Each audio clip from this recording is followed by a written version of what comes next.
Vamos dar início a mais um vídeo referente ao projeto Biografia.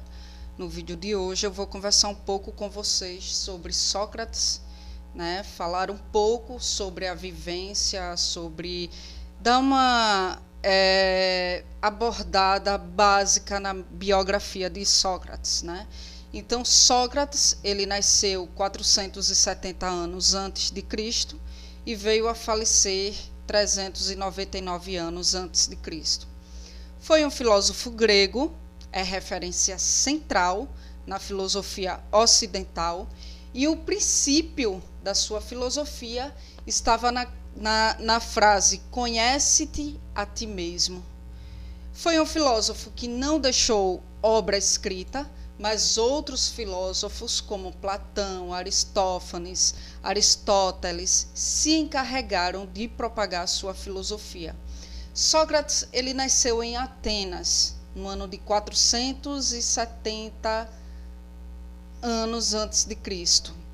Ele é filho do escultor e pedreiro Safronisco e da parteira Fenarete, e da sua infância nada se sabe, não há registro com relação à sua infância.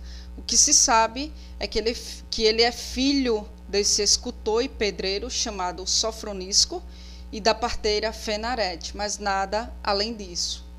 Homem feito, chamava atenção, não só pela sua inteligência, mas também porque ele era bastante estranho, tanto com relação à figura, à imagem, quanto aos hábitos. Era um homem robusto, baixo, nariz chato, boca grande, olhos saltados, vestes curtas, pés descalços.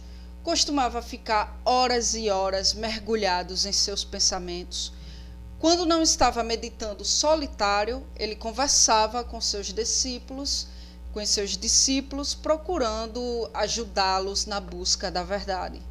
E antes de Sócrates surgir no panorama intelectual da Grécia, os filósofos eles estavam voltados para a explicação natural do universo, que foi uma fase que ficou conhecida como pré-socrática.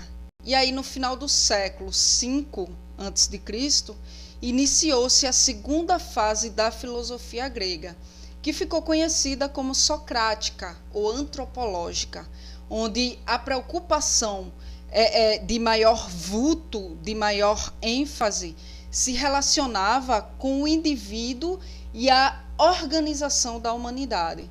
Então passaram a perguntar: o que é a verdade? O que é o bem? O que é a justiça? Então Sócrates criou um método de investigação do conhecimento através da maiêutica, que é um método socrático, onde esse método consiste na multiplicação de perguntas, onde induz o interlocutor na descoberta de suas próprias verdades e na conceituação geral de um objeto. Então, na verdade, uma técnica de trazer à luz, no qual, por meio de sucessivas questões, se chegava a uma verdade. Então, esse caminho usado por Sócrates era um verdadeiro parto, Ele induzia os seus discípulos a praticarem mentalmente a busca da verdade última.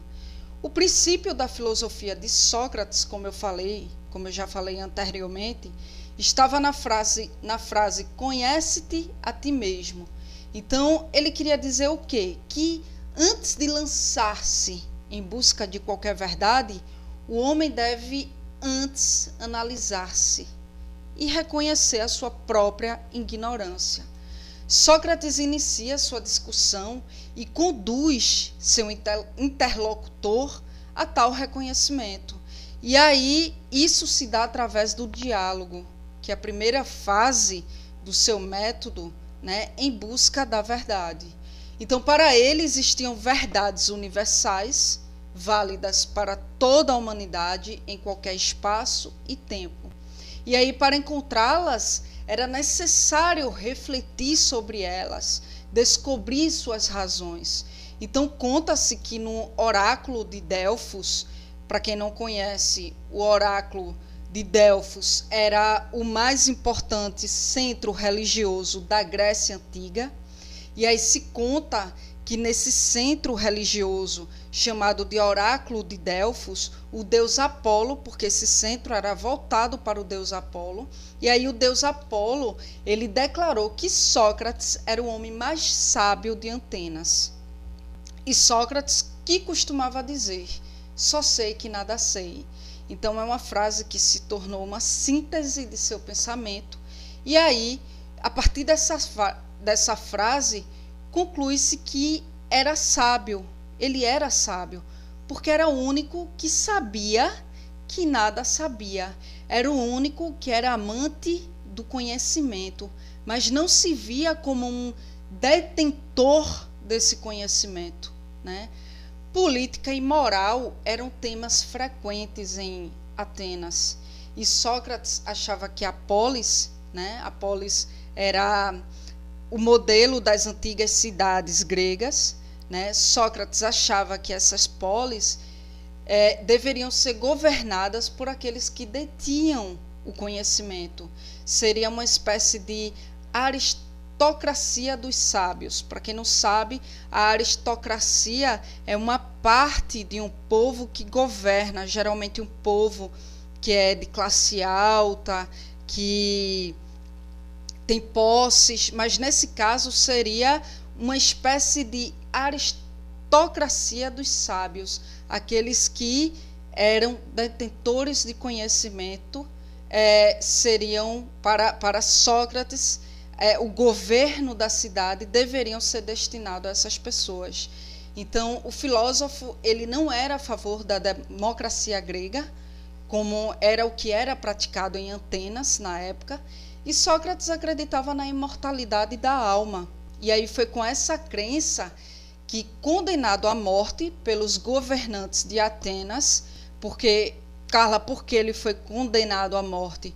Porque ele foi acusado de corromper a juventude e foi acusado também de desrespeitar os deuses.